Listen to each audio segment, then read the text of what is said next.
NORAD alert. Civil defense information will be broadcast at 6:40. West of the Rockies, you're on the air. Hello. Y2K, how can we prepare? Stop a few of their machines and radios. Throw them into darkness for a few hours. We are fighting for our lives. My family must survive. Over 5 years, 1,000 gallons of gas, air filtration, water filtration.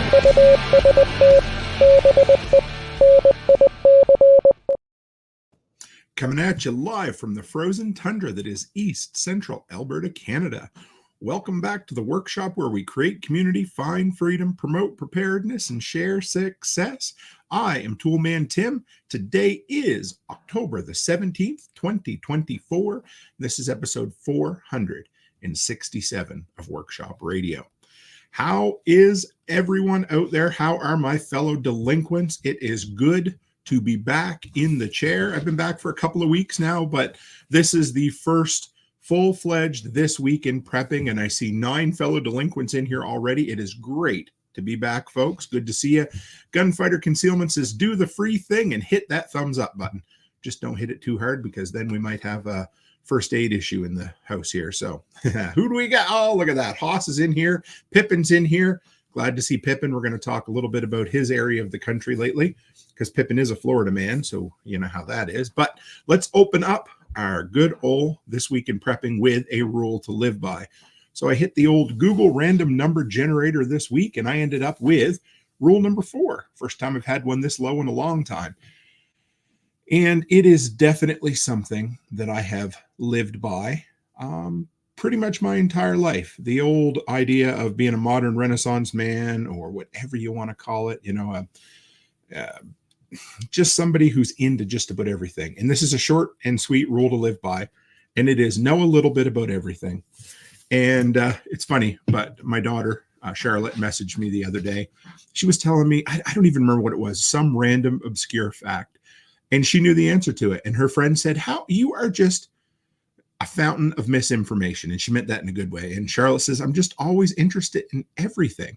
And that's the way I hope she got that from both me and Becky. But for me, if you want to be, at least my idea of being successful and being happy in life, is knowing a bit about everything, having an inquisitive nature, treating things like you're a child, but not in a childish way, just kind of coming at things with a wonder and being blown away. And I guess you could throw into that being interested in other folks as well, because I've yet to meet somebody in my life that I couldn't learn something from. Simple as that. And that doesn't matter if they are a multimillionaire or somebody that I just met who is straight out of university, or even for that matter, guys, some days I learned something from the kids at the daycare. So anyway, know a little bit about everything because you never know how that is going to help you. Bud, good to see Bud on here this evening. Ryan Pippin says, I know enough to know I don't know enough. And you know what? That's perfect because there is this, I believe it's the Dunning-Kruger effect where you know just enough to think to not know that you don't know enough. So if you get to the point in life where you know, hey, there's always more to learn. I guess that's what this is about. Having a teachable spirit, being inquisitive, because if you want to succeed in life, you want to be interested in whatever you're doing. So simple as that. Know a little bit about everything. I could go fully down the rabbit hole on this, but let's leave it there for now, guys. So from there, hey, let's slide right on. If anyone dies while you are kept in your fallout room, move the body to another room in the house. The time has come for Stranger Than Fiction. Stranger Than Fiction, guys. This is probably, well, no, this is the segment that started it all. This is the one we started with a show just called Stranger Than Fiction, where I would just take a deep look at the news. And I discovered, hey, folks like this within reason, as long as we don't get down on the fear-mongering too much. I just like, I'm a news junkie, you know, I probably scroll through Google News or different places 2 or 3 or 4 or 6 times a day sometimes. And I just love catching up on things. So look at me as a filter. You know, every place that you get a piece of news from is going to filter it through their own lens. But for me, let me filter out all the bullshit and I'll come back to you with things that are interesting to us preppers, I guess. Let's go with that. Ian Sis, good to see you in here this evening. Always great to see you. All right, so we've got 3 stories this evening. The first one comes from Global News, and this was actually something that, I mean, I guess we talk about a bit. I know it's cliche for us in the prepper sphere to say this is something we never deal with. So it is something we talk about a bit, but it might be a little bit less sexy than the immediate risks that come from a hurricane. So here it is. This one here is from globalnews.ca. Yeah, I know, Canadian news source. I'm sorry about that, guys. And it says, from snake bites to electrocution, serious health risks follow hurricanes. And, you know, there's the simple ones that everybody kind of points at, but there's some interesting stuff in this article. So let's dive in here. First, I need a sip of the old fashioned.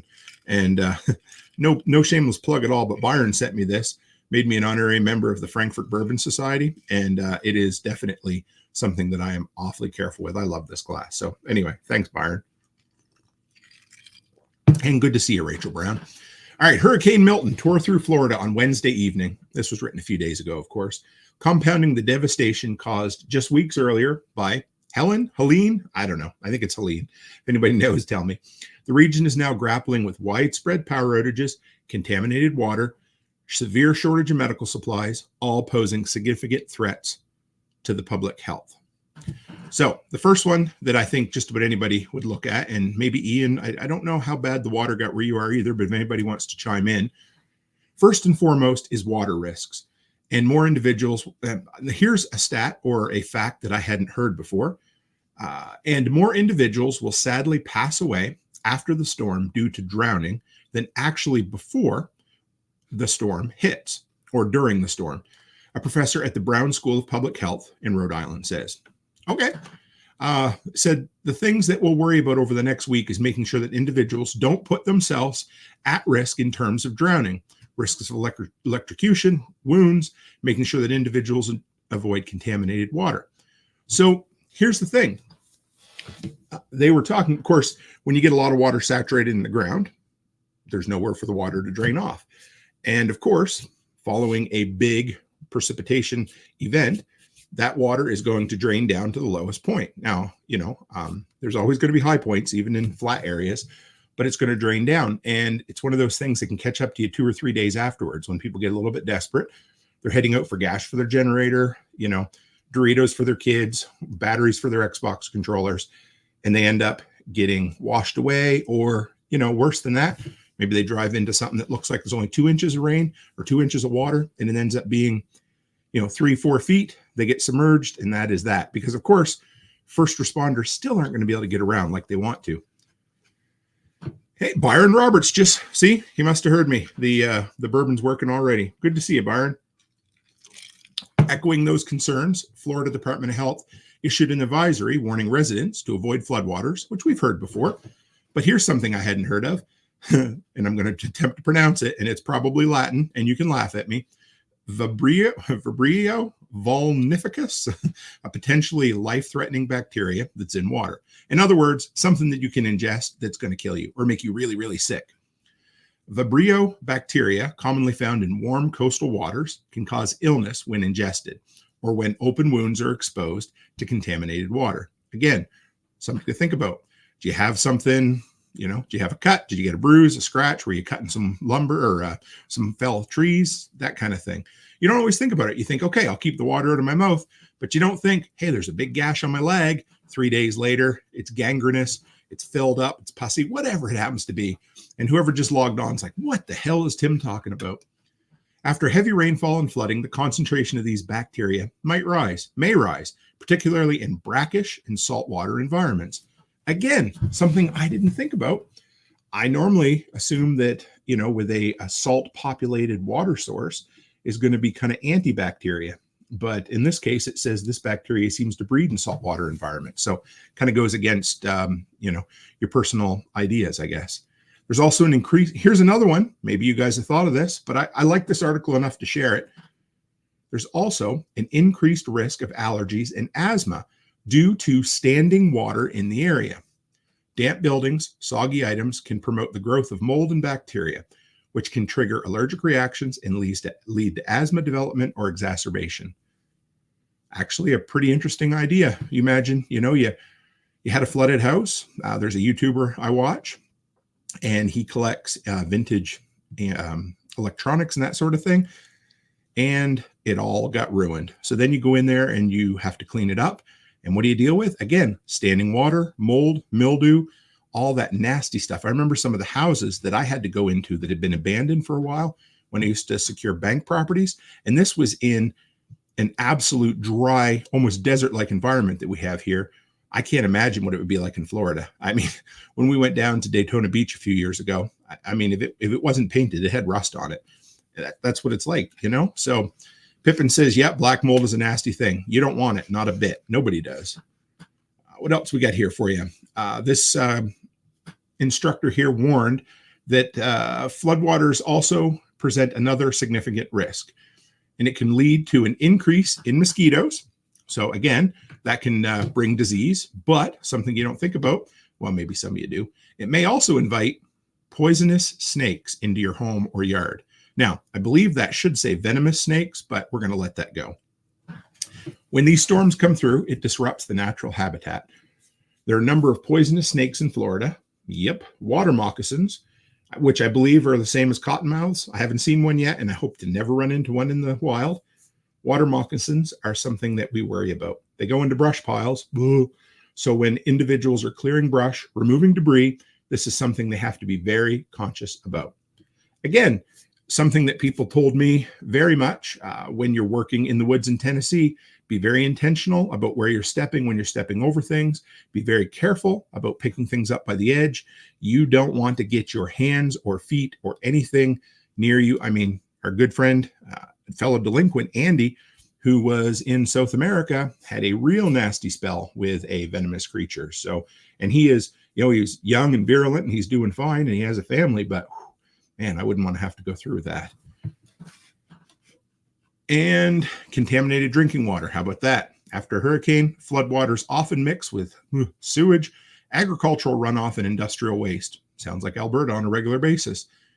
This contamination can lead to the presence of harmful bacteria, viruses, and parasites in the water supply, making it unsafe to drink. No shit, we know that. Contaminated water can cause a variety of health problems such as gastritis, diarrhea, vomiting, respiratory disease, hepatitis, dysentery, anemia, it warned. So here's a whole bunch of things, all of those. And the thing is, those would be bad on a good day. But if you are recovering from a storm, means you're overexerting yourself, putting more effort into the cleanup, you're probably under a high level of stress. You may not have slept like you should have. You may not have eaten or drank like you should have. All of these, your body's already in a bad place. And then you add something like that, it ain't going to be good. Not even a little bit. So that's the look. This was what Global News had to talk about a little bit regarding some of the risks post-hurricane. And unfortunately, and especially for my friends down in the Florida area and North Carolina and even East Tennessee, it seems to have become a way of life this last few weeks. So I'm glad everyone that we know in the community has come through it safe. But anyway, let's take a quick look here at the delinquents' comments. And the big one, I wanted to see a couple of them here. Hold on. Pippin said, Pippin wants to know how Ian's making out over in Tampa. Nice work with those trees. Yes. Quick shameless plug, not a shameless plug, but here's the thing. So when the storm was going on down in the Florida area, Curtis, my son-in-law who was with me, he asked me, hey, how are our friends, Pippin and Ian and those guys doing down there? And you know what's great? We have the Telegram group where all the delinquents can check in. It's one of those things that we just do. We share, we talk, we joke. We got about 5 different groups, but the main one is the workshop Telegram group where all of us delinquents hang out. So if you want to come by and join, the link's in the description tonight. And if you do join, you'll have to be approved because we get a lot of crypto scammers and things. So we had one the other day who actually passed the human test for a minute. I asked them, hey, where did you find me? That usually seems to be the question. They said YouTube. I'm like, oh, okay, I'll live with that. And they got in and then started spamming us. So there you go. All right. Red Flyer Media says you don't want to run into cottonmouths. Red Flyer says here in STX, I'm going to say Southern Texas, we have copperheads, rattlers, cottonmouths, and coral snakes. Oh boy, that just sounds like a lot of fun. And Haas says, confirming if I heard you right, saltwater is a breeding ground for increased bacteria growth. So I did say that. Let me back up because we are live, not Memorex, for anybody who's out there and old enough, Gen X or older, that knows that. because I had never heard that before. And I want to make sure that we are going to right here. All right. So this, if you guys can, you know what, I'm going to, let's bring it up even bigger for you. Here you go. I'm going to highlight it so you can see that right in the middle. It says Vibrio bacteria, commonly found in warm coastal water, can cause illness when ingested or when open wounds are exposed to contaminated water. After heavy rainfall and flooding, the concentration of these bacteria may rise, particularly in brackish and saltwater environments. Okay, let me back up. So I think I misread that slightly. I believe I said it was a breeding ground for them. I think I read that wrong. What it actually says is when the overflow of nasty water kind of flows into the salt water, it can increase the amount of bacteria. And the way I'm reading that is it probably washes it out of a dirty system and puts it into a saltwater system where you wouldn't expect bacteria to go. So thanks for clarifying that on the question there, Haas. And Ian says, Pippin sitting by a bonfire with a cigar. Guess where I got the wood? Weather is great. Need to decide what to do with these roots, then rake. Then it's all over for the yard. You know what? Let's have a drink to those folks because you guys did great. They both had to rush the hell home right after SRF, basically knowing they're heading into a hurricane within a day or two. And I'm glad you guys came out relatively unscathed. There we are. All right. Next story for the day. Let's bring this back up. This one here comes from Daily Chaos, and that's KOS. This is a user-submitted story. I really enjoyed it. You can definitely tell that this person is, I wanted to call it a closet prepper, but I don't think so. I mean, they wrote an article. Their name is Nate Dogg, and if you guys know the old song Warren G, Regulate, Nate Dogg was his sidekick. So here we are. Prepper, electronics for disasters, or just camping. Really, they have a lot in common. And I like this because this is a no-nonsense, accessible to the general public introduction to prepping. So it says, at some point I realized that camping is a great practice for emergency prepping. Got to think about food, shelter, bedding, clothing, and the focus of this diary, electronics. And I think by diary, they mean this user-submitted story. I don't go camping just to sit around on my cell phone, and some areas don't have any cell phone coverage anyway. But it's good to have a charged phone for emergencies, to take pictures of nature, and to play music. Again, something that has multiple uses. I rarely buy something for prepping that doesn't have an everyday use. Now you might say, Tim, I know why you do that. So you can justify it when you spend the money. Well, sure, there's a reason for that. But we all have, a finite amount of money or time or anything that you want to invest in something. And for me, I want something to have multiple uses. Again, I'm not just going to build a cabin or on our property in Tennessee simply as a bug out location.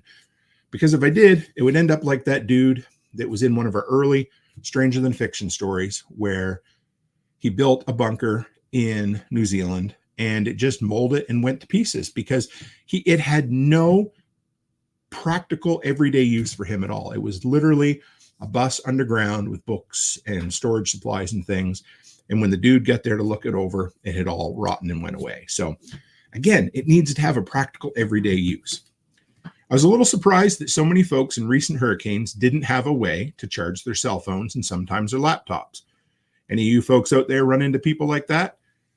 I'll be honest. Well, Becky, she flew and I didn't send her with a battery bank. I know. These days, cell phone battery chargers are really cheap. This set of 2 cost me about $21. There's a picture here. You guys will see it in just a minute. Well, you'll see it on the live stream anyhow. Most cell phones have a 2,000 milliamp hour battery. These chargers supposedly have 10,000 milliamp, but in reality, you're going to get about 2 charges. Now, here's the tip that this is worth the price of admission this evening. Great for an emergency or any situation, and my kids use them all the time. Cool. I love that. But here's the best part. But the kids kept losing them. So I started numbering them and I added Rick and Morty stickers. That helped. I always keep one of these in the car.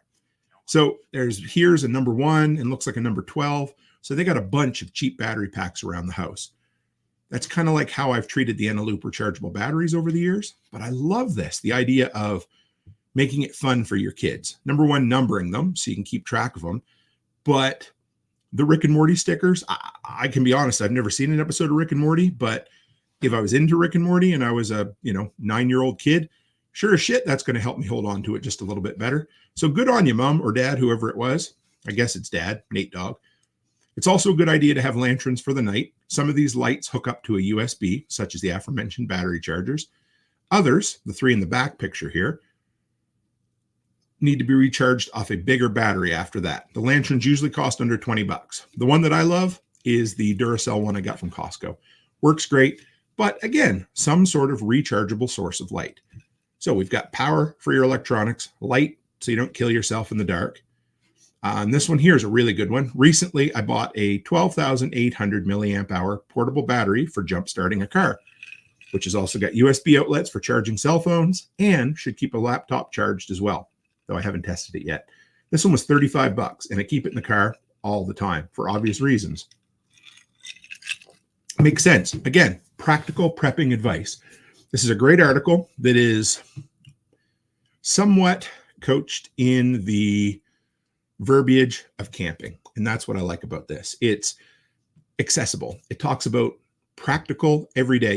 Again, you might see this in, I read it on the internet tonight, but the big thing on our preppers on Reddit is prepping for Tuesday, not for the end of the world, right? Chris Dixon says, are you frozen or am I? Everything looks good on my end, folks. If anybody is having any trouble seeing me, just say something in the comments, but it could just be that the weather has turned somewhat cold here recently, Chris Dixon, but it's good to see you either way. It's me. It's always you, Dixon. I appreciate you. So a battery bank, a booster pack, some backup lights, and we got, where is it here? One more. But the top dog in my setup, and I love this. This is where Buddy took his prepping to just the next level. But the top dog in my setup is a 35 amp hour, that's 35,000 milliamp hour, 12 volt battery that I put inside a water resistant case. Together, costing about 150 bucks. Sounds like he made his own kind of jackery or something like that. This one runs my trolling motor. Again, do you see what he did there? A practical, somewhat everyday use, but attached to an inflatable raft for a couple hours. But I can also use it to charge the lanterns, batteries, etc. And the best feature is a 50-watt solar panel, a charge controller, which helps recharge the battery after boating. But the charging takes almost a full day, so I'm going to add one more panel and one more battery next year and see how that goes. Solar panels and batteries are just like Lay's potato chips. I bet you can't have just one. And that's what happens. You get addicted to backup power or propane and propane accessories. But here we are.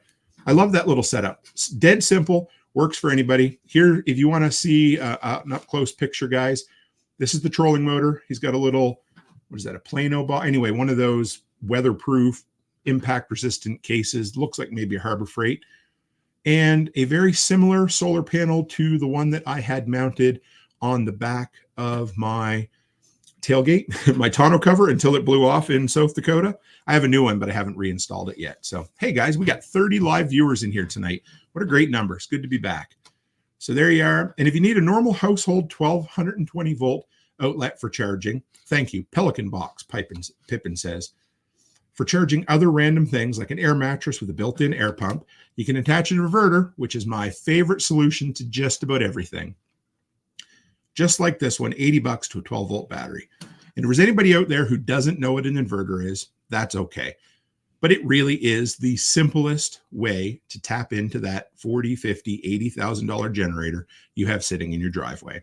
And that will let you tie into your battery, direct wire to your battery, or a temporary wire with little alligator clips, and then run an extension cord into your home and give you, a 120 volt outlet for just about anything, depending on the wattage of this. But they're great. Pick them up on Amazon. Enough said from that one. All right, let's move on to the next article in Stranger Than Fiction. And here we go. This is a good one. How many of you guys like the Cybertruck? Because I know I don't. But this is an article about an accessory. Well, I guess it's an accessory that's more expensive than the Cybertruck itself. Aficionados of the Cybertruck, the Tesla, all of that, no matter what you think of them, they certainly have a knack for spending money and coming up with creative prepper-centric ideas. And this one here is called the Cybertrailer. And it is not quite $250,000, but it's not that far off. $175,000 Cybertrailer generates its own power and water for off-grid living. Now, there is something in here, excuse me, that I hadn't heard of before, or at least outside of speculation and little conversation. I'd love to check it out. So here we go. Let's dive in to check this guy out. And for anybody who's in the audio play at home version and you can't see what I'm talking about, the Cybertrailer is every bit as ugly as the Cybertruck itself. Living off the grid typically comes with some serious challenges. The living vehicle Cybertrailer aims to solve just about all of them, albeit with one caveat: its price tag will likely dwarf even the Cybertrucks. In other words, it's expensive. This futuristic trailer will not only create its own water. Listen to this, guys. This is, I don't, if anybody has messed with these systems, I'd like to hear from you. I wouldn't mind getting somebody on here who's an expert on them to do an interview, but create its own water from the air and generate power from the sun. But it also offers an opinion-splitting design at the same time. I don't know. I think it's pretty obviously ugly, but hey, I'm not super keen on what it looks like as long as it functions well. And here's a deeper look. The living vehicle might not be a brand you've ever heard of. It wasn't for me either, but it deals exclusively with high-end, off-grid focused trailers. The Cybertrailer, which starts at a whopping dude, I just realized after prepping this, comes before $175,000. Man, did you guys catch that? Starts at $175,000, aims to serve exactly that type of customer. It's compatible with both electric and combustion engines. Now, EVs are notoriously overmatched when it comes to long-haul towing, but the Cybertrailer has a moderate, I inserted the word moderate, trick up its sleeve for that, and you'll see why. Because, anyway, let me keep going. It'll offer tow vehicle charging, meaning that in theory, a Cybertruck, Rivian R1T, or Ford F50 Lightning owner could tow the Cybertrailer off-road and then fill up with the juice from the trailer itself. Great idea. It would have to have one hell of a battery bank in there, but that's not your biggest problem. It's getting the battery bank recharged on the go, or, once you're on location. Of course, there's no telling how long that might take, as the main way it generates power is via solar panels. Living Vehicle doesn't say exactly how much energy storage is on board, but does clarify that it has backup power systems. So yeah, you can charge your vehicle off of the internal battery system, whatever this trailer has, which is kind of cool, I guess. I don't think you're going to get a ton off it, but bear with me because this isn't why I shared this article. Here it is. There's a great feature since it allows flexibility in terms of location. A family could find a place way off the beaten path, leave the trailer, go exploring in the tow vehicle. At the same time, anyone who stays back would still have a fully functioning dwelling space. Now, not to be a dick, but that's literally the definition of a tow behind RV. I mean, that's existed for just about whatever. Not a big deal. I'm not saying it's not, but the next feature is really cool. But literally, that's the idea behind, an off-road camping trailer. You pull up, you park, you unhook, and the car goes off into the woods. You do your thing and you come back. So here's the one that I like, and I'd like to check this out a bit more. And the Cybertrailer will, like other living vehicle models, create its own water supply via a water-gen atmospheric water generator. That's a mouthful. Water-gen atmospheric water generator. The system can create several gallons of fresh, clean drinking water each day, depending on humidity and temperature. LV says that deliveries will begin in 2025, and if you want to sign up, it's only $100. The honor of signing up for $100. There you go. I mean, it's about putting your money where your mouth is, but I really like this. I'd like to look into this. I'm surprised, and maybe they're super expensive. I don't know, but let's see what the delinquents have to say. We got a bunch of comments here, but Pippin says, Cybertruck owners sound like they are ticked about needing new tires after 6,000 miles, 9,600 kilometers. Whew. I at least got 35,000 out of mine kilometers, which is about 3 times that, but yeah, I mistreated them and I didn't get them rotated on alignment time. But Man, yeah, but when you got that kind of torque behind an engine, of course you're going to wear tires out quickly. And Jeff Stark, good to see the Starks back in here this evening. Cyberpunk is ugly. I do not disagree. And Pippin says, wonder if the camper has a Tesla wall battery inside. It's actually a really good idea, and it probably makes sense. L2 survived. Great to see you. A dehumidifier takes water out of the air. If run that water through a water purifier, you could get water from the air. That's a good point, actually, and a simple everyday solution to something that, probably isn't that bad. But, and Pippin says it's not the torque, it's the weight of the EV vehicles. Also good to know. So are they not putting what are the thick, heavy-duty tires? They're like, 11 or 12 ply if you're highway hauling and stuff like that? Are they not putting stuff like that on there, or is it just, I don't know, interesting anyway. But yeah, they are a heavy vehicle. And John Palmer, great to see you. And Pippin says, I'm trying to recall the dude who invented a machine that sucks water out of the atmosphere. All right. From here, guys, let's slide on 12 ply there. Thank you. Yeah. So if anybody knows, are they putting like 12 ply tires, or is that just more of protection against punctures and blowouts for, high speed towing and that sort of thing? Or anyway, one of those things. And Ian says, are there any risks with filtering and drinking dehumidifier? I've thought about it before, but was worried to even give it to my dog. That's a really good question, Ian, that I don't know if I've ever looked up the answer to, because I think my mom always said, don't drink that water, but I don't know. Let's see. Are there any risks in drinking dehumidifier water? Is that what we're looking for?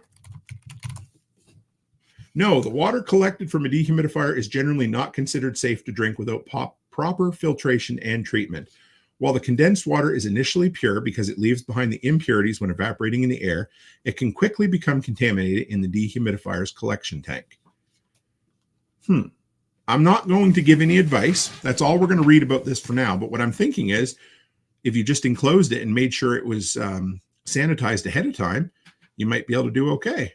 And Ian says my catchment chamber gets a little slimy. They do really quickly. But if you cleaned it out with bleach every day, I don't know. Anyway, I always thought it was something to do with the minerals or the junk it took out of the water. I don't know, but I'm probably wrong here, so I'm not going to give a reason for that. And Cybertruck tires are LT 285 6520, and they're a 10 ply. So they're not cheap tires. They're not, good enough. All right. Next, folks, we are going to roll into the Prepper Files. And if you remember that segment, it is simply where we take a look back at this day in history. And today's day in history is something I remember like yesterday, and it was 35 years ago. I am sorry for making anybody feel old, but here you go. 35 years ago, can you believe 1989 was 35 years ago? San Francisco earthquake of 1989. Now, my dad and I was watching, this is what we call the World Series earthquake. Dad and I were watching the World Series that year, and we remember the TV going off, or, the signal cutting out, and then we found out in the news shortly after. You didn't find out instantly on Twitter back in 1989, but I was 8-year-old Tim. Dad was whatever he would be, 31 at the time, 30, 33, something.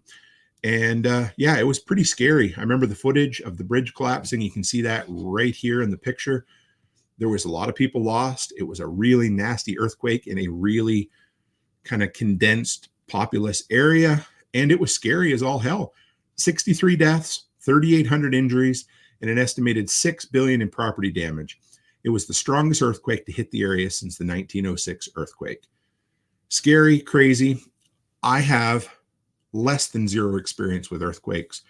It's one of those things that we need, that I would love, again, maybe to have an expert come on and we could talk about earthquakes at some point, but it's definitely not something that I am at least equipped to teach on at this time. I hope I don't ever have to have the life experience to live through it. But yeah, anyway, there is This Week in Prepper Files.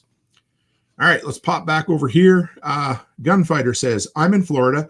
I've taken the water to dehumidifiers, put it through my Berkey when we're out of power. Good to know. And Haas says he remembers when the TV went off during the game. It was a crazy situation, guys. And L2 Survive says, water is water. It's all dinosaur pee. If you purify the water, you get purified water. Makes sense. Think of the water you pull out of the lake and purify. That water has a lot of chances to get stuff in it. Nice. Yeah, so it makes sense. I think we've learned something this evening, which is, again, worth the price of admission. Hey, folks. All right, what do we got next here, folks? Let's dive right in.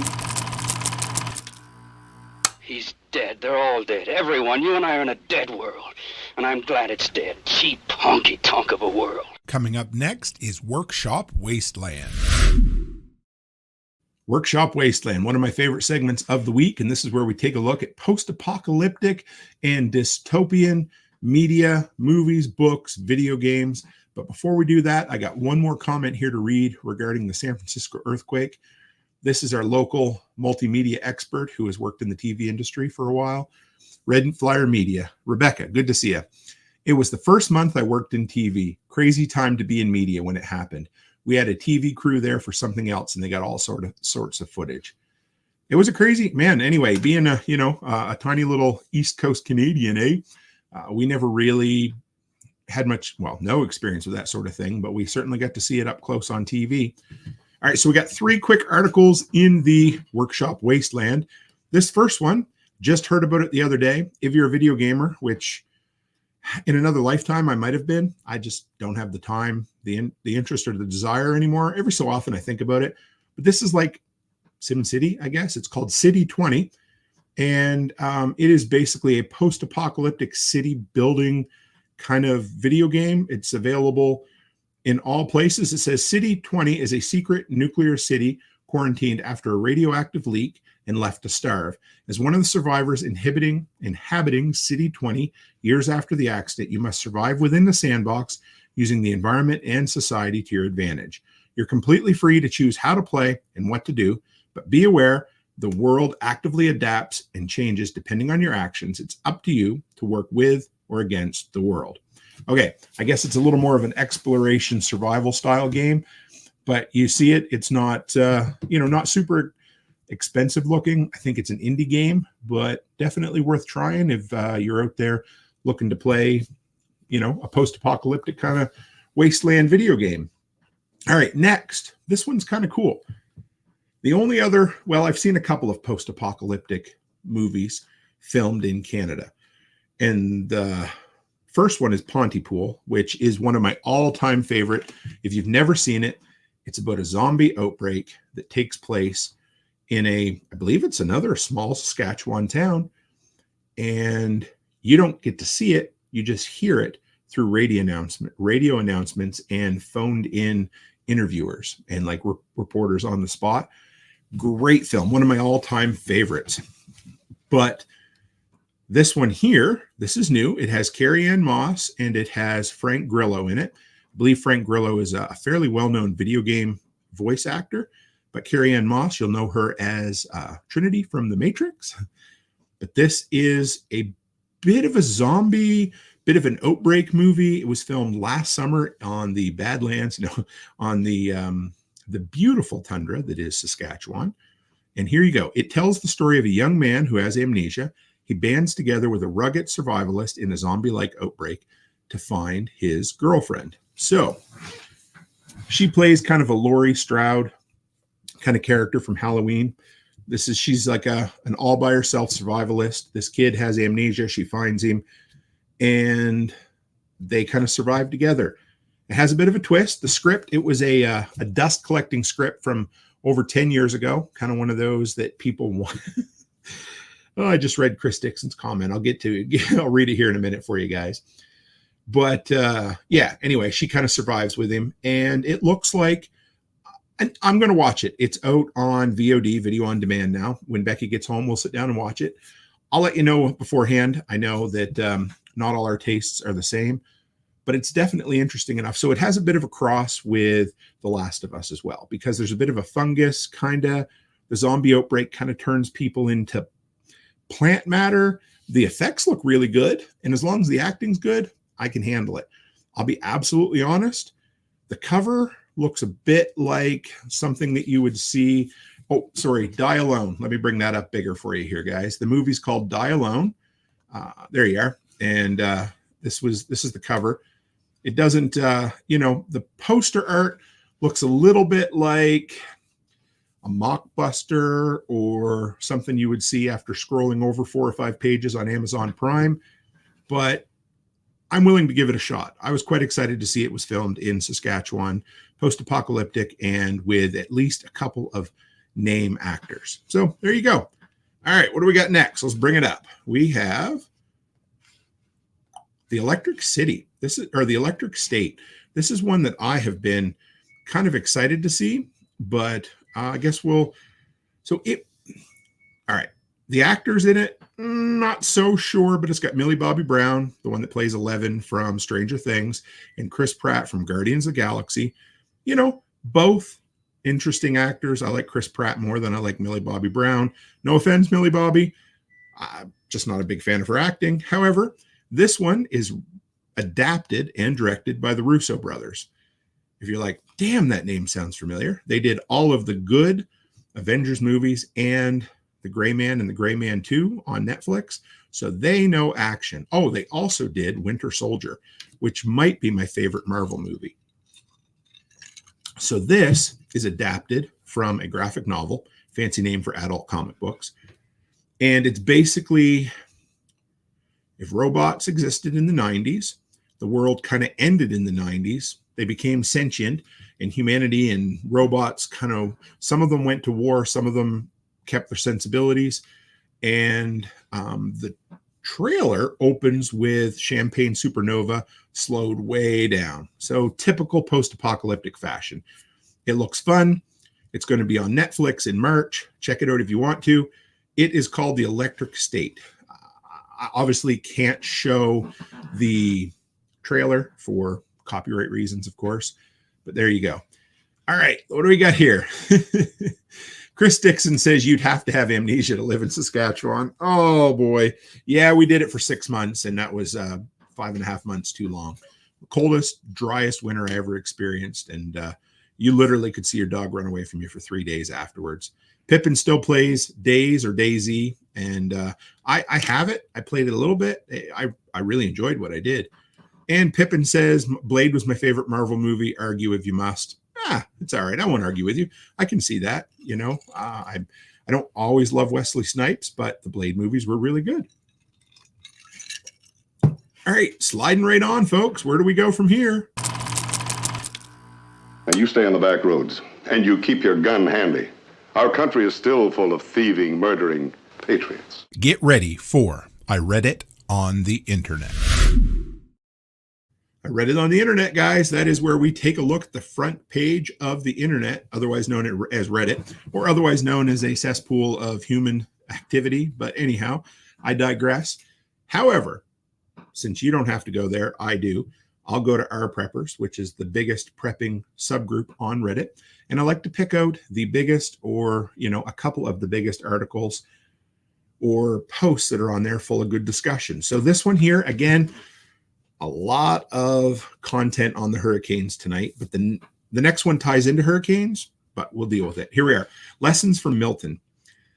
And this one is from username Hefty Negotiation 825. I think I just really enjoy reading the usernames from Reddit. All right, let's start off by saying some of these things might be common sense or knowledge to some that camp or have physical jobs. Fair? I'm going to bring this up so you guys can see it. The text on this is really small, so if this helps you just a bit. Hygiene is more important than ever. I was doing debris cleanup for the last few days and got drenched while doing it. Anyone who has done sports or any physical labor knows it doesn't take long for things to get swampy where the sun don't shine. If a rash develops and you get raw down there, it'll seriously hamper your ability to move around. Having 2 kids, I have no shortage of baby wipes, and those are an easy way to wipe yourself clean. Cheaper than dude wipes. Having the proper no-ride underwear and petroleum jelly or other healing ointments can go a long way in preventing any chafing. I second that. Dude wipes are great. We don't even have little kids anymore. We keep baby wipes around by the case. They're great for cleaning up after chihuahuas, but they're also great for cleaning up the nether regions. Something that, the older people in my family used was baby powder. That helps with rashes, wetness, that kind of stuff. But again, petroleum jelly is great, and having underwear that don't slide around on you will help a lot. because boy, you start developing some hot spots in the unmentionable areas, and you could be in some world of hurt pretty quick. Next, being prepared with plenty of non-perishables and water was such a weight off my shoulders. Guys, that makes me smile just to hear that. I love hearing people say that because good for them. They did what they needed to do, especially with a wife and kids. It allowed me to focus on other preparations that might not have been done had I needed to go out and grab food and water, not to mention dealing with everyone else doing the same.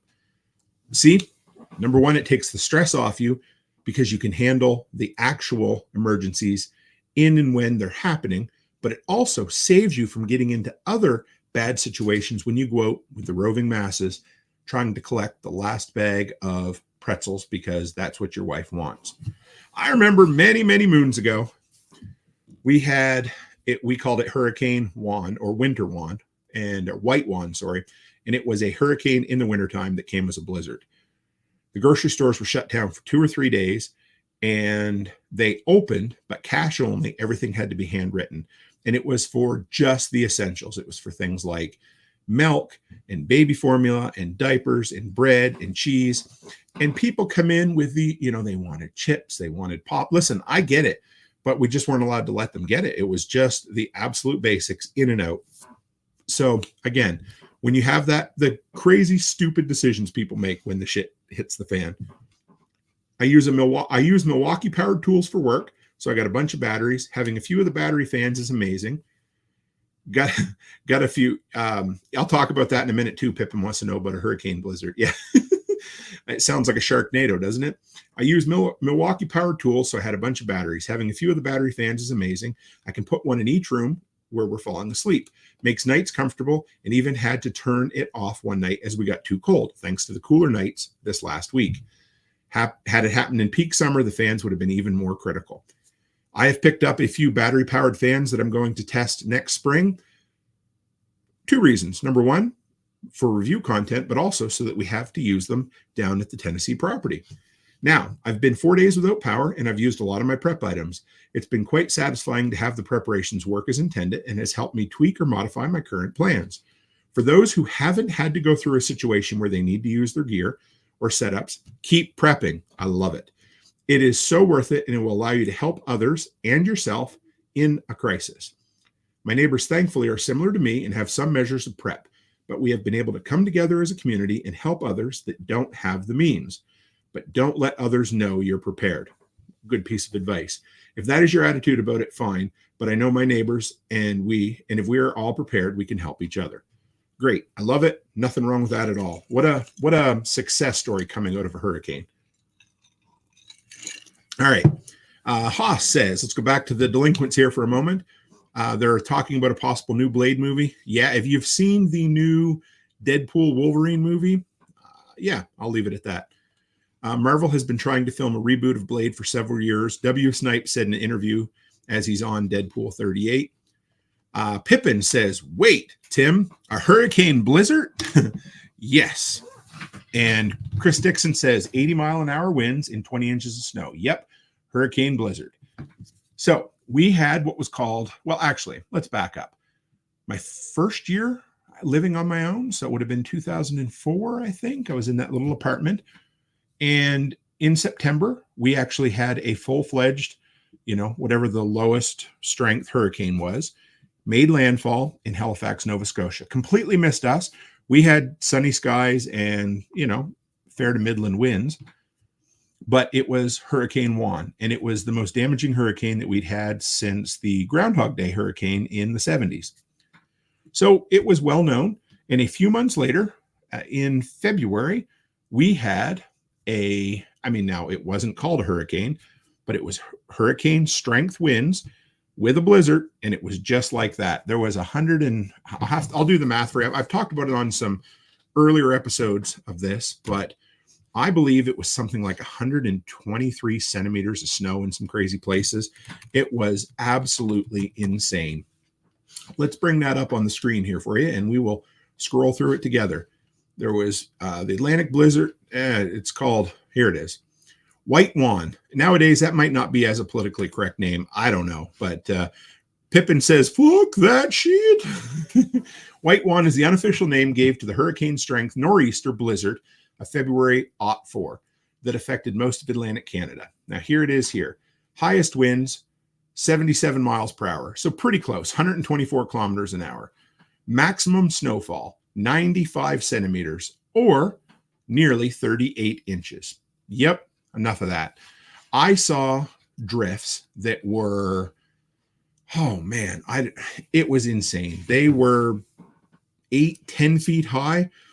We went downtown and there's a pizza place called Ricardo's, and above it there's apartments, and there's a balcony, a second floor balcony, that the drifts were literally touching the bottom of that balcony. My God rest his soul, Poe. I always called him my third grandfather. He was one of my good friends' grandfathers. He was out in the middle of the blizzard blowing snow with his snowblower, and I laughed and I looked at him. I said, "What are you doing, Poe?" And he said, "If I don't start now, it'll never get done. If I don't stay on top of it, it'll be so thick I'll have to bring in an excavator to clear it." I always remembered that afterwards. I never waited till the storm ended, as long as it was safe to go out and start clearing snow on the East Coast. Out here, most times you can get away with it unless it's one of those insane storms. So there you go. That's the story of White Juan. I wasn't even planning on sharing that this evening, but yeah, there we go. All right, next, and this one kind of blew my mind, and we're going to bring this up a little bit bigger here. If you followed me for any length of time, you know I'm a big fan of three-way power tri-fuel generators. Love them. But I'm also a huge fan of natural gas, because I always like to say it's an infinite supply. Yes, I know it's not truly an infinite supply, but it allows you to tap into a fuel source that is readily available, relatively cheap, plentiful, and unless you live in wildfire or earthquake regions, usually you're not going to have a problem. Well, this article tells me something that I didn't foresee before, and it's becoming an issue. So bear with me. Yet another reason to have the 2 is 1, 1 is none, 3 is a guarantee, or, 3 ways to do something: fuel, gasoline, propane, and natural gas. But here you go. This one was posted by Ron John Jr. What a name. Low pressure when whole house generators spike demand for natural gas.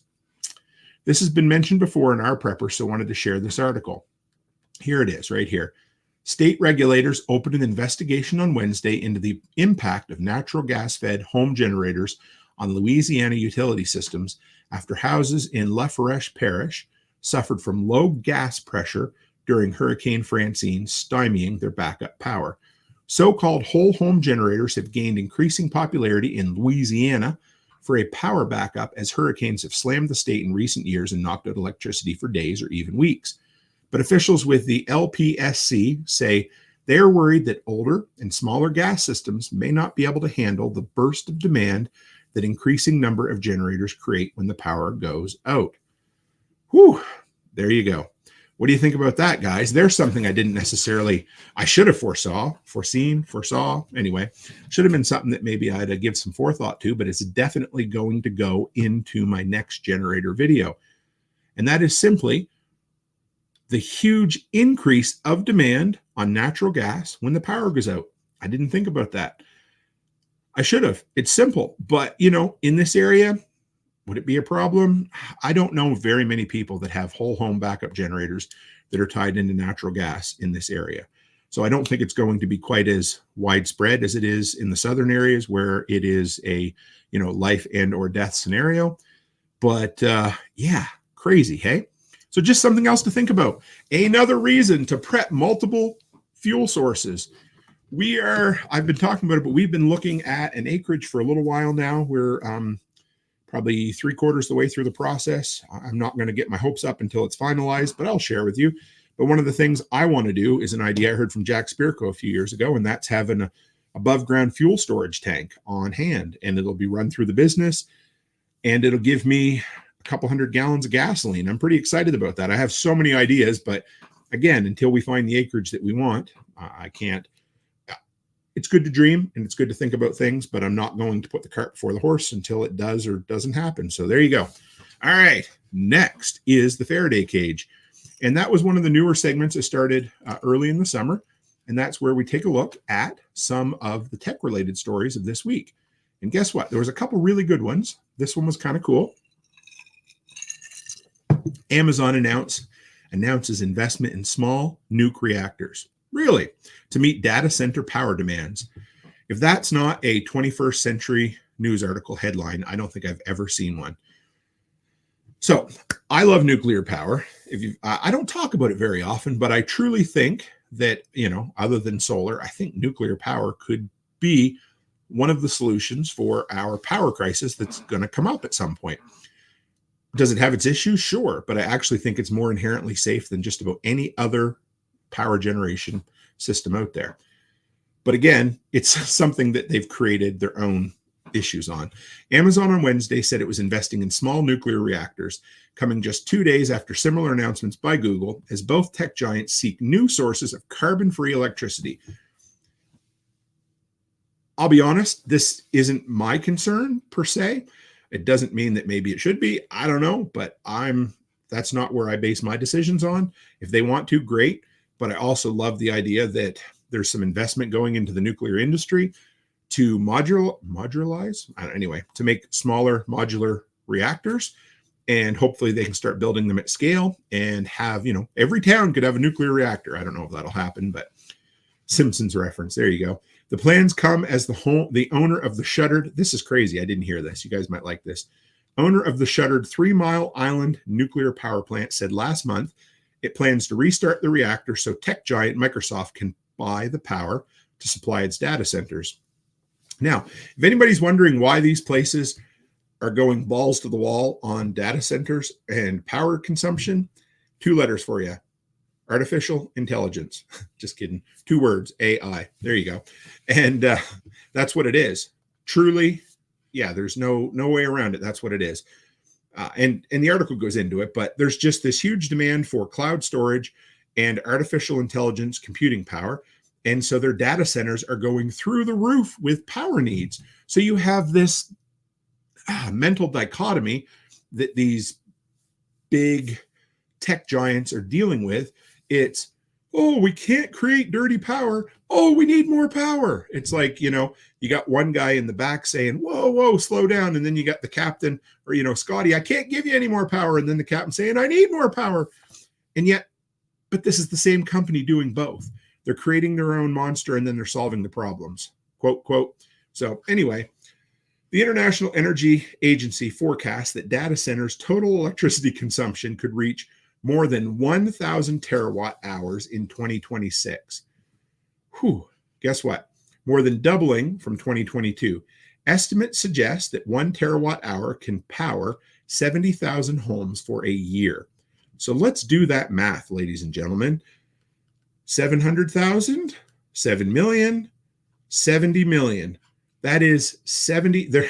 The data centers in the United States will use in 2026 70 million terawatts. We'll use enough terawatts for 70 million homes. There can't be that many more than 70 million homes in the entire United States. Well, why don't we take a look and see what we can find out? How many homes in the U.S.A.?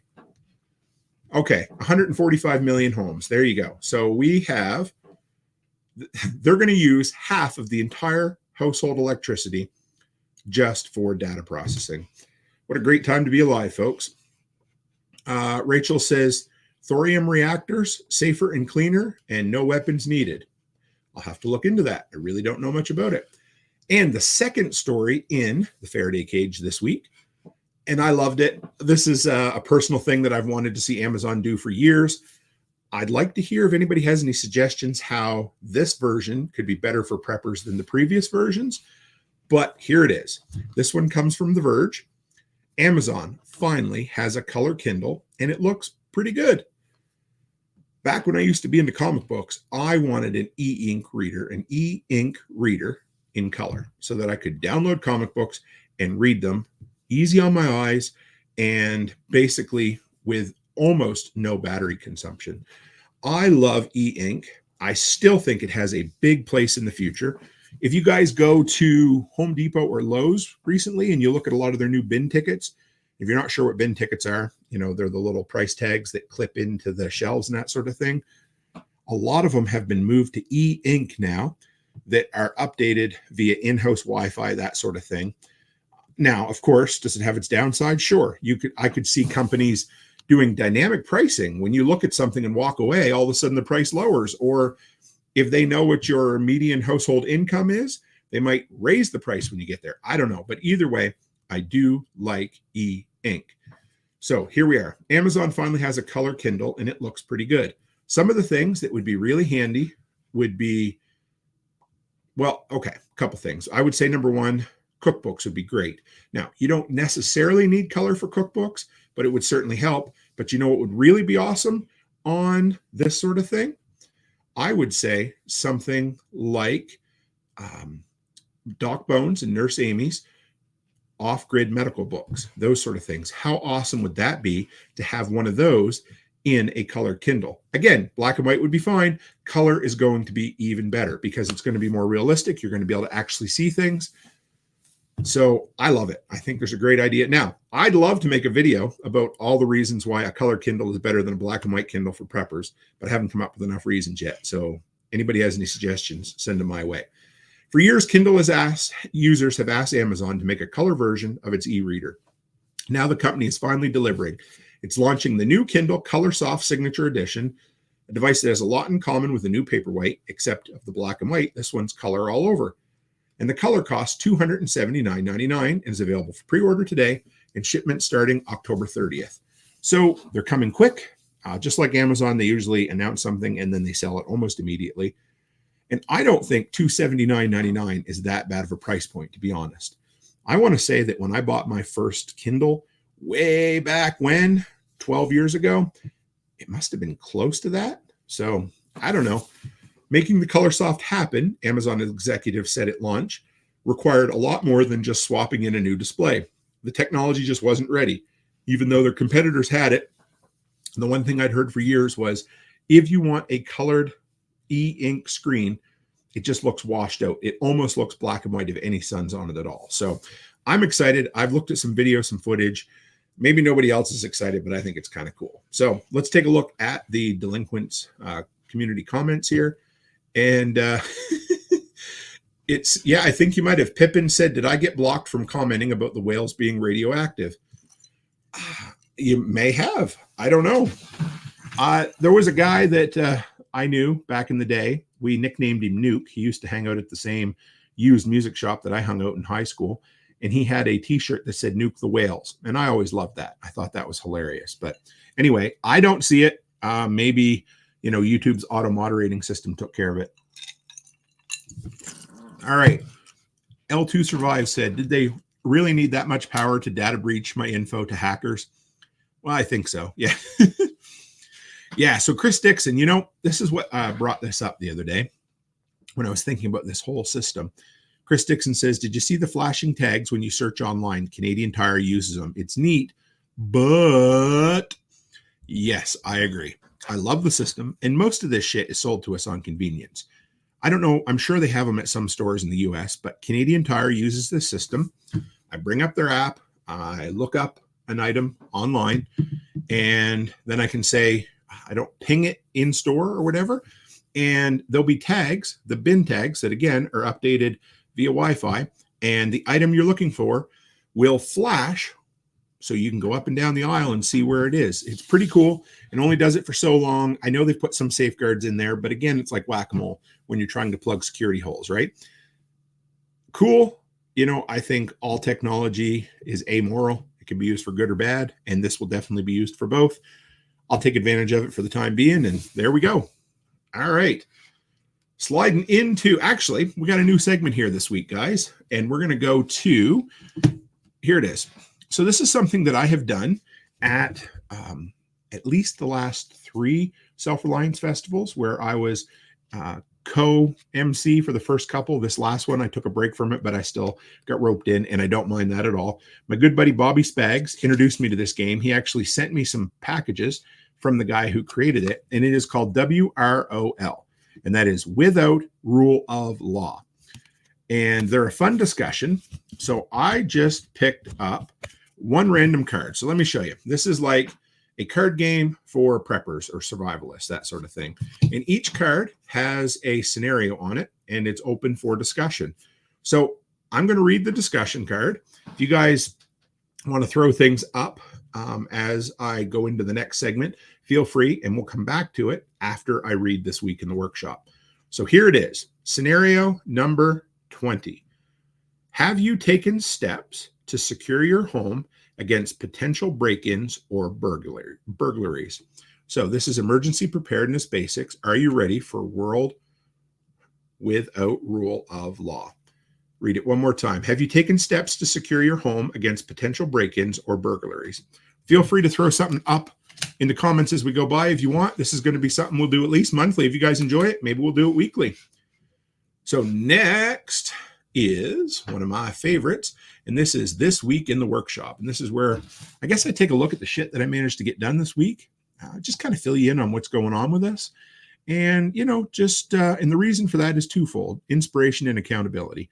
First, hopefully I can inspire some other folks to try some things maybe you're not comfortable doing. And number two, it allows me to not sit on my ass, come back here and lie through my teeth. I have to tell you, I have to follow up with you, right? So, all right, here we go. Here it is. This Week in the Workshop. Well, got some last minute tree trimming. I know, last minute. What are you talking about, Tim? Well, to be absolutely honest, we could have snow here any moment. I hope we don't, but we literally could. So I got some last minute tree trim done at the 12 unit. I picked up some new safety glasses. If you haven't seen it, I posted a picture on Instagram.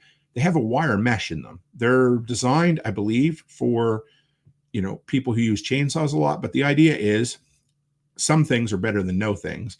And if you're like me, and the minute you have to put safety glasses on, you start sweating and they get fogged up, and then you take them off and you might as well have nothing. Well, these have a fine wire mesh on them that will probably keep out 90% of debris. Is it perfect? No. Is it better than no safety glasses? Hell yeah. So check them out. I opened up my latest battle box. You'll see that video in a couple of weeks probably, but it was a lot of fun. And I also subscribed to a new one from Canada called Gear Pack. And I figured I would do it so nobody else had to. The reviews weren't great on it, but I got to say, for the price I paid and the fact that it's a Canadian company, I was mildly surprised. So you'll see a video for that coming up before too long. My awesome daughter, Olivia, she had us over for Thanksgiving dinner. Becky's still in Spain until tomorrow. And me and the girls had decided we were going to just have nachos. And we did. We had that the next night. But my daughter, Olivia, and her husband, my son-in-law, Curtis, made us a glorious Thanksgiving dinner. And you might say, what is this sacrilege of Thanksgiving? Well, for those crazy Americans don't know, we have Thanksgiving in October. So we just had it. It was fun. It was a good time. But more than that, I was really proud of my daughter I knew we raised her right when she was able to pull off a great big Thanksgiving Day turkey dinner without any help from any of us. I was very proud, Papa. And she paid attention. Me and the girls, Charlotte and Alice, we had a lot of movie nights while Becky's been gone. We've had a hell of a time. Watched some Hitchcock movies. We watched The Fall Guy. And a couple of nights ago, Monday night, we had our own Thanksgiving dinner. We did make nachos. And we watched Pulp Fiction, which turned out to be on the exact 30th anniversary of when it was released. And I was pretty stoked about it because that's a movie that kind of changed my life. And I was really impressed that my daughters enjoyed it as much as they did. It's a 2.5-hour movie that isn't full of action, is told out of sequence, and has a bit of graphic violence in it, and they loved it. So I'm glad. Anyway, it was a great kind of bonding time. I tested and reviewed some battery-powered gas transfer pumps this week. If you haven't seen the video, holy hell, I loved them. Not very expensive, worked great. I also released my interview with Bear, TJ from Bear Independent, and wow, did that video blow up, guys. I put it out on Sunday night, and as of tonight, over 10,000 views, over 200 subscribers. It brought a lot of new eyeballs, so thank you, Bear, for doing that interview. It really helped grow the workshop this week, and we are well within range of hitting our goal of 25,000 subs by the 5-year anniversary of this channel, and that'll be January 24th of 2025. We have about 97 days to do it, and we're going to get there. The electrician finished the wire rerouting upstairs at the daycare, which means Curtis and I were able to pull down the last of the stud partitions. We're able to pull up the carpet we need to. We are 100% done with the demolition. I am so friggin' stoked. It's not even funny. And we are ready on Tuesday to start putting shit back together. We're shooting to be, I think a realistic goal is to have the upstairs ready to open and take kids for March, because I know how slow the government works. But I think realistically, we can have the renos done by December. So here we are. Fingers crossed. We're ready to keep going. And Becky gets home Saturday afternoon. That's probably the highlight of my week. I can't wait to see her. It's only been 12 days, but she's had a rough time. She's had a good time, but she's had a rough time. You guys heard about it all. But anyhow, so that is this week in the workshop. There's probably more I could share with you, but I thought that was a good little summarization of this week. So here we go. All right, let's go back to the comments and let's take a look one last time. We're going to read the card that just fell off the top of the deck. Have you taken steps to secure your home against potential break-ins or burglaries without rule of law? Haas says, yep, a defense dog. And we do have one of those coming before too long. We are getting her, but that's part of the reason we've been looking for an acreage. Dixon says, it's not enough to secure the home. Security has to start at the fence. Doggo for the win. Amen. Love it. Pippin, why do I keep calling you Pippin tonight, Pippin? Going to plant thorn bushes in front of windows soon. Love that idea. L2 Survive says, my security system plays Let the Bodies Hit the Floor. And Pippin says, do you have a Roomba with a Claymore? Always love it.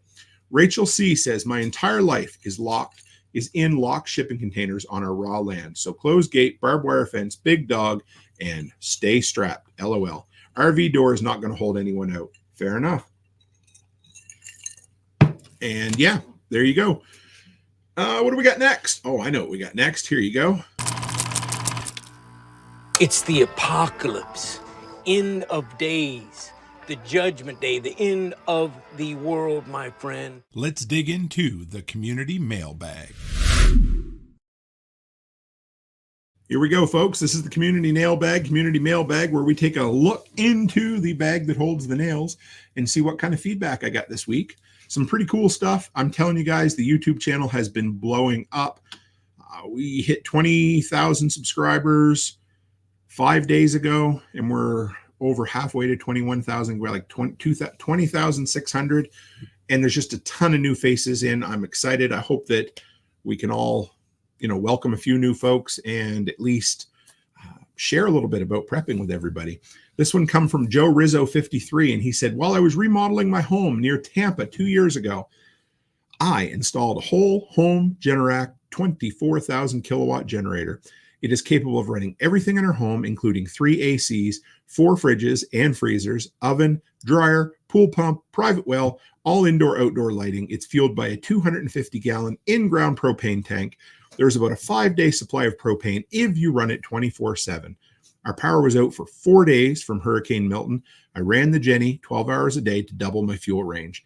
The cost to purchase and install the generator, wow, not as bad as I thought, was $15,000, including the transfer switch.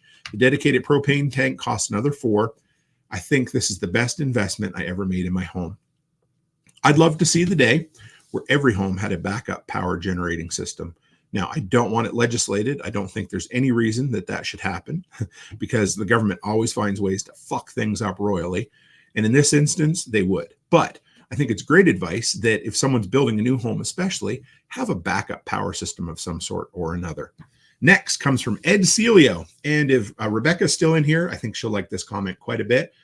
Ed Celio says, number 1, love this conversation. Bear provides trustworthy, grounded truth, a rare commodity in these days. Amen to that. And number 2, Tim, way to go with the stepped up bumper videos. Love that you use digital technology to showcase some of the best analog technology. Thank you. Love it. But that has mostly to do with Rebecca. I might have had a few ideas, but she put it all together. And thank you very, very much. She's great at it. And I love getting compliments on that stuff because, I'm passionate about those little bumper transitions. Next comes from Gearhead 366. The number 1 reason I went with an inverter generator is fuel economy. In a power outage, gas will be hard to get. 5 gallons will run my inverter generator much longer than a non-inverter type. I'll likely get several days of use out of 5 gallons instead of being out after 1 day. just a practical, everyday piece of tip for anybody out there looking at getting a generator. Yep, inverters overall, they cost a little more, but you're going to get better fuel mileage out of the beast for sure. All right. And finally, guys, just a few quick announcements. Nothing serious, nothing dire, nothing like that whatsoever. But 'tis the spooky season, as everybody's calling it this year. I never heard it. It seemed, I don't know. Everybody says it's spooky season, but I like Halloween. It's going to be Halloween coming up soon. And you know that we always like to channel our inner Art Bell ghost here if we can. So look out for the second annual Toolman Tim's Workshop of Horrors. We did it last year. And so what I'm looking for you guys is if anybody has any extraterrestrial, paranormal, unexplained, ghost, whatever, if you have a weird story that you want to share, let me know. I'll get it from you. You can email it to me at therealtimcook@gmail.com or post it in the Telegram group, PM me, whatever. But I'll have a lot of good stuff. We did it last year. We had a hell of a lot of fun with it. I miss Art Bell as well. I never found him until he basically had passed away or pretty close to that time. And I fell in love with this stuff. So much so, if you didn't catch last week's episode, one of my best friends in the world, Brian Alexovich, when we pulled into Delinquent's Gully this last time, ended up having a recording of Art Bell and the Mel's Hole episode playing at our composting toilet, so adequately nicknamed Mel's Hole. And it meant the world to me to hear Art Bell's voice coming up there. But anyhow, so we're going to be doing that episode this year. Also, Becky and I have decided on the Halloween show we're going to do. This year, we are going to do a live, don't know what night it's going to be yet, but we're going to pick our top 10 Stephen King films. I already have my list. She's working on hers. So that's going to be a great one. And then I just confirmed before tonight that Worm, or better known as Will, he is in the Telegram group. He was also at the Delinquent's Gully work days. He's also a filmmaker, a thespian. Yeah, I said that. Anyway, all kinds of cool things. But he was on last year. His show is a great hit. We're going to do a Halloween themed episode with him as well. So I'm pretty stoked about that. And this Sunday evening, I have Ryan Buford, better known as Prepper Dad, the host of the former podcast, The Next Generation Show. He's going to come on. He is going to share his thoughts and experiences.